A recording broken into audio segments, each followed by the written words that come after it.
साध संगत जी प्यार से कहना, धन निरंकार जी। आशा करती हूँ आप सभी बहुत अच्छे होंगे। स्वागत है आप सभी का आपके ही चैनल पर। आज मैं आप सभी के लिए एक बहुत खूबसूरत साखी लेकर आई हूँ। तो चलिए आज की साखी सुनते हैं। साध संगत जी, अजय की माँ राधा जी को किसी ने आवाज़ लगाई कि अजय की माँ जल्दी आओ, नई बहू आ गई है। अजय की माँ राधा जी ने बेटे और बहू का स्वागत किया। अजय जैसे ही आगे बढ़ने लगा कि घर का दरवाज़ा अजय की बहन ने रोक लिया और कहा कि अरे भैया, आज भी क्या ऐसे ही अंदर चले आओगे? पहले मुझे मेरा नेक दो। भाई बहन की नोक झोंक शुरू हो गई। सभी महिलाएं भी अजय की बहन की तरफदारी करती जा रही थी। अजय की पत्नी केतकी ने धीरे से नज़रें उठाकर अपने ससुराल के घर का जायज़ा लिया। बहुत अच्छा घर था। केतकी ने देखा कि घर की मंजिल पर कोने में खड़ी एक महिला और उसके साथ खड़े दो बच्चे हसरत भरी निगाह से उसी को ही देख रहे थे। आंखें मिलते ही बड़ा लड़का मुस्कुरा दिया और वो महिला भी जैसे कुछ कहना चाह रही थी, लेकिन उसने ज़बरदस्ती अपने आप को रोक रखा था। तभी छोटी बच्ची ने कुछ कहा कि वो महिला अपने दोनों बच्चों को लेकर अंदर चली गई। तभी अजय की बहन ने कहा कि अरे भाभी, अंदर चलो। केतकी अपने पति अजय के पीछे पीछे घर में प्रवेश कर गई। अब केतकी को अपने नए घर में 15 दिन बीत गए। केतकी ने आते जाते कई बार उस महिला को देखा, जो देखते ही उसे मुस्कुरा देती थी पर बात नहीं करती थी। कभी केतकी बात करने की कोशिश करती तो वो जल्दी जल्दी हाँ या ना में जवाब देकर या हंसकर टाल जाती थी। केतकी की समझ में नहीं आ रहा था कि बात क्या है, लेकिन धीरे धीरे केतकी को जानकारी मिली कि वो औरत उसके पति अजय की चाची है, लेकिन जायदाद के झगड़े को लेकर उनमें अब कोई संबंध नहीं है। जायदाद का बंटवारा देख केतकी को लगा कि उसके ससुर के हिस्से में एक कमरा ज़्यादा ही है, तो क्या फिर चाची जी इसी कारण से शादी में शामिल नहीं हुई, या फिर उसके सास ससुर ने उन्हें शादी में बुलाया ही नहीं। केतकी ने सोचा, पता नहीं कौन कितना गलत है। एक दिन केतकी जब अपनी सास राधा जी के पास में बैठी तो उन्होंने पुरानी बातें बहू को बताते हुए कहा, क्या तुम्हें पता है, मैं इसी तरह चाव से एक दिन विमला को अपनी देवरानी नहीं बहू बनाकर लाई थी। मेरी सास तो बिस्तर से उठ ही नहीं सकती थी। वो तो जैसे अपने छोटे बेटे की शादी देखने के लिए ही जिंदा थी। शादी के बाद केवल 2 महीने में ही मेरी सास की मृत्यु हो गई। तब मैंने ही विमला की सास की तरह देखभाल की, और देखा जाए तो मेरा देवर प्रकाश भी, उसे भी मैंने बेटे की तरह ही पाला है। केतकी को राधा जी ने बताया, क्या तुम्हें पता है, तुम्हारे पति अजय और प्रकाश में केवल 7 साल का अंतर है। प्रकाश की पढ़ाई लिखाई, काम धंधा, शादी, सब कुछ ये सभी मेरे प्रयासों से ही हुआ है, तो फिर वो मेरे बेटे जैसा ही तो हुआ। राधा जी ने केतकी की ओर समर्थन की आशा में देखते हुए कहा। केतकी ने कहा, हाँ बिल्कुल माँ जी। राधा जी ने कहा, शुरू में तो विमला ने मुझे सास के बराबर आदर सम्मान दिया, और प्रकाश ने तो कभी भी मुझे किसी बात पर पलटकर जवाब नहीं दिया। राधा जी अपने अतीत में खो गई। फिर केतकी से कहने लगी, बुरा हो इन मोहल्ले वालियों का, किसी का बनता हुआ घर इनसे देखा नहीं जाता ना। और ये नादान विमला भी उन्हीं की बातों में आ गई और बंटवारे की बात कर बैठी। राधा जी ने मुंह बनाते हुए कहा। केतकी ने कहा, क्या बात हुई थी माँ जी? राधा जी ने कहा, विमला की शादी के बाद 3 साल तक सब ठीक चलता रहा, लेकिन पता नहीं लोगों ने विमला के मन में क्या क्या भरना शुरू कर दिया। धीरे धीरे विमला ने घर के काम करने बंद कर दिए, हर बात में हमारी उपेक्षा करने लगी। फिर एक दिन मेरे देवर प्रकाश ने तुम्हारे ससुर से कहा कि भैया, मैं सोचता हूँ अब माँ और पिताजी तो रहे नहीं, हमें मकान का बंटवारा कर लेना चाहिए, जिससे कि हम अपनी ज़रूरत के मुताबिक जो बदलाव करवाना चाहें वो करवा सकें। तब तेरे ससुर जी ने प्रकाश को कहा, ये आज तुझे क्या सूझी, तुझे कोई कमी है क्या? प्रकाश ने कहा, नहीं ये बात नहीं, लेकिन बंटवारा आज नहीं तो कल होगा ही, इसलिए भैया आज ही कर लेते हैं। तो आप भी निश्चिंत होकर अपने बेटों अजय और विजय के लिए कमरे तैयार करवा पाएंगे, और मैं अपना गोदाम और दफ्तर भी यहीं बनवाना चाहता हूँ, इसीलिए अगर ढंग से हिस्सा हो जाए तो ठीक होगा। तब तेरे ससुर जी ने प्रकाश को कहा, अच्छा तू शायद अब अपने आप को अजय और विजय से अलग मानता है, लेकिन मैं तो नहीं मानता। मैं तो तुम तीनों का बराबर बंटवारा करूँगा, और वो भी अभी नहीं। तब प्रकाश ने तेरे ससुर जी से कहा था, ये आप अन्याय कर रहे हैं भैया। खैर कुछ दिन बीते और अब बात बात में विमला मुझे कुछ भी कह देती थी। काम काज में भी बराबरी करती। घर में तनाव रहने लगा। घर में चैन से खाना पीना मुश्किल होने लगा। तो मोहल्ले और रिश्तेदारों के 5 बुजुर्गों को बिठाकर हमने फैसला करवाने की सोची।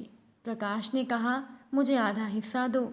हम कहते थे कि हमने तुम्हें बेटे की तरह पाला है, इसीलिए हम 3 हिस्से करेंगे।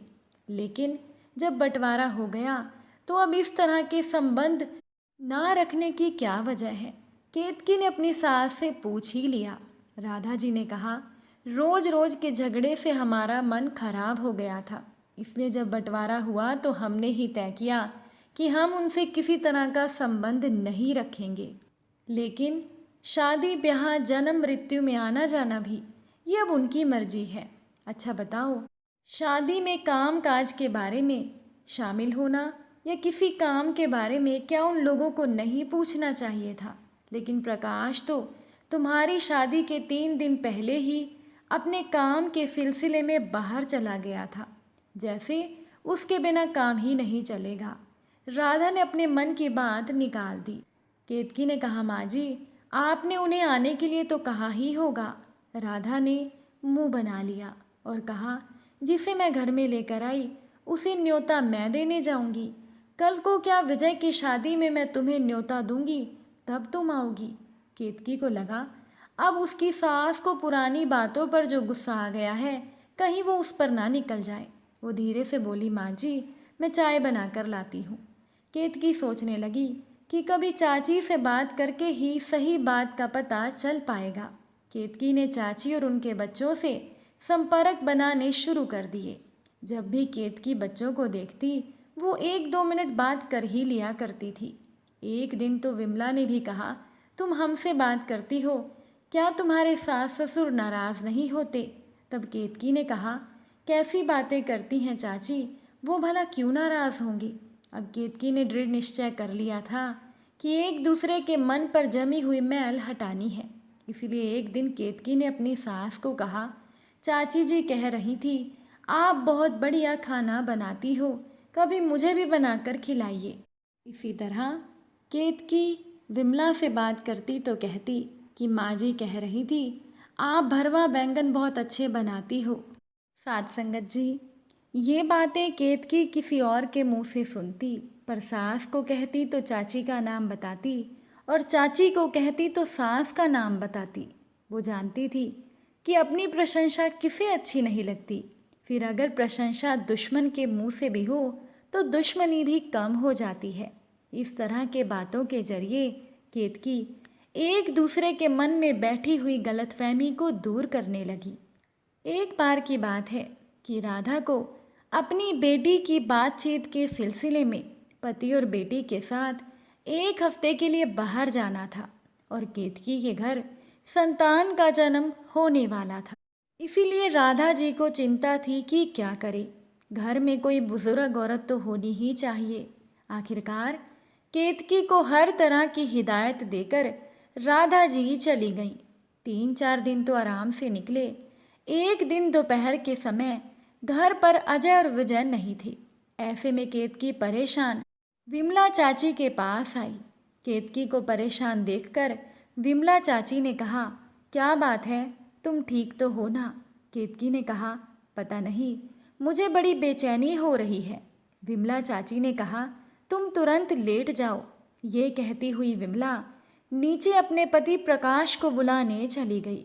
विमला और प्रकाश केतकी को अस्पताल ले गए और भर्ती करा दिया। फिर केतकी के पति अजय के दफ्तर में फ़ोन किया। अजय ने आते ही पूछा, क्या बात है? तब विमला चाची ने जवाब दिया, शायद चिंता से रक्तचाप बहुत बढ़ गया है। अजय ने कहा, मैं केतकी के मायके से किसी को बुला लेता हूँ, आपको बहुत तकलीफ हो रही होगी। तब प्रकाश ने अजय के कंधे पर हाथ रखकर कहा कि ऐसी बात है बेटा, तकलीफ के दिन है तो तकलीफ होगी ही, घबराने की कोई बात नहीं, सब ठीक हो जाएगा, वैसे जैसा तुम ठीक समझो। अजय ने अपने चाचा प्रकाश को पूछा कि डॉक्टर ने क्या कहा है।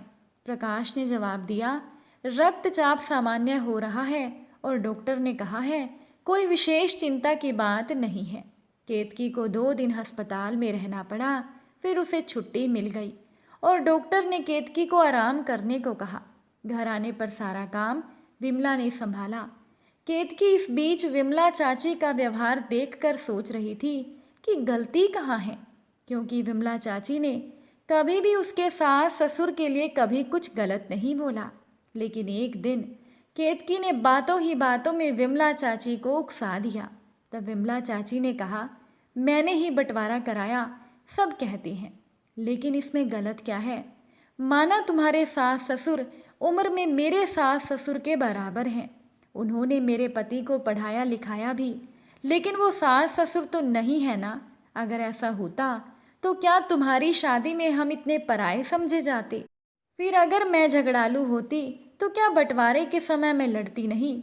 सब कहते हैं कि मैंने तनाव पैदा किया, पर मैंने ये तो नहीं कहा था ना कि संबंध ही तोड़ दो और एक दूसरे के दुश्मन बन जाओ। मैं चाहती थी अपने अपने परिवार में हम खुश रहें, एक दूसरे के काम आए।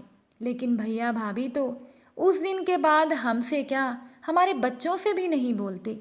अगर वो किसी बात पर अपने बेटे अजय से नाराज हो जाएं, तो क्या विजय की शादी में तुम्हें नहीं बुलाएंगे? क्या तुमसे भी वो परायों जैसा व्यवहार करेंगे? बस यही फ़र्क होता है और होता आया है। उसके लिए मैं किसी को दोष नहीं देती। खैर छोड़ो, जो होना था हो गया। मैं यही चाहती हूँ कि दोनों परिवारों में संबंध मधुर बने रहे। तब केतकी ने विमला चाची से कहा, माँ जी भी यही कहती हैं। विमला चाची ने आश्चर्य प्रकट करते हुए कहा कि सच में? फिर वो हमसे बेगानों जैसा व्यवहार क्यों करती हैं? केतकी ने कहा, वो बड़ी है ना, वो अपना बड़प्पन बनाए रखना चाहती हैं। आप तो जानती ही हैं वो उस दौर की हैं कि टूट जाएंगी पर झुकेंगी नहीं। केतकी की बात सुनकर विमला कुछ सोचने लगी। शाम तक राधा जी, उनकी बेटी और उनके पति भी आ गए। आकर सभी ने देखा कि केतकी बिस्तर पर है तो राधा जी बहुत ही परेशान हो गई। उन्होंने कहा, क्या हो गया? तब केतकी ने कहा कि कुछ नहीं माँ जी, अब मैं बिल्कुल ठीक हूँ, पर चाची जी मुझे उठने ही नहीं देती। राधा जी ने कहा, तुम आराम करो, अब सारा काम मैं कर लूँगी। तब विमला चाची ने आकर राधा जी से कहा कि भाभी आप थक कर आए हो, शाम का खाना मैं ही बना दूँगी। तब केतकी से राधा जी ने पूछा कि खाना कौन बनाता है? तब केतकी ने बताया कि माँ जी, चाची जी ने ही सब संभाल रखा था। मैं बहुत बीमार हो गई थी, मुझे अस्पताल में भी रहना पड़ा। अस्पताल में भी चाची जी ही रही, 1 मिनट के लिए भी उन्होंने मुझे अकेला नहीं छोड़ा। तब राधा जी को उनके छोटे बेटे विजय ने भी आकर कहा कि माँ, चाची ने भाभी को 1 मिनट के लिए भी अकेला नहीं छोड़ा।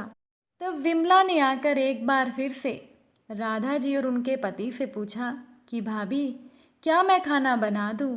राधा जी ने विमला से कहा, अब तक तुमने खाना बनाया है तो अब हमें नहीं बनाकर खिलाओगी क्या? क्या हम पराए हो गए हैं? विमला ने केवल इतना कहा, जी अच्छा। ये कहकर विमला जाने लगी। तब राधा और उनके पति श्याम जी ने एक दूसरे की तरफ देखा। फिर श्याम जी ने कहा, अपना आखिर अपना ही होता है, हम ये बात भूल गए थे। तभी विमला कुछ पूछने आई तो राधा जी ने कहा, हमें माफ़ करना बहू। तब विमला ने कहा, छी भाभी, आप बड़ी हैं, आप कैसी बातें करती हैं। श्याम जी ने कहा, ये सही कह रही है बहू, कभी कभार बड़े भी गलती करते हैं। जब श्याम जी ने ये कहा तो केतकी के होठों पर मुस्कान खिल गई। साथ संगत जी, केतकी ने दोनों परिवारों को एक करने के लिए जो तरीका अपनाया, क्या आप उस तरीके से सहमत हैं? अपने विचार कमेंट करके ज़रूर बताइएगा। अगर आज की साखी अच्छी लगी हो तो वीडियो को लाइक ज़रूर कीजिएगा। आप सभी से फिर मुलाकात होगी एक नई साखी के साथ। साथ संगत जी प्यार से कहना, धन निरंकार जी।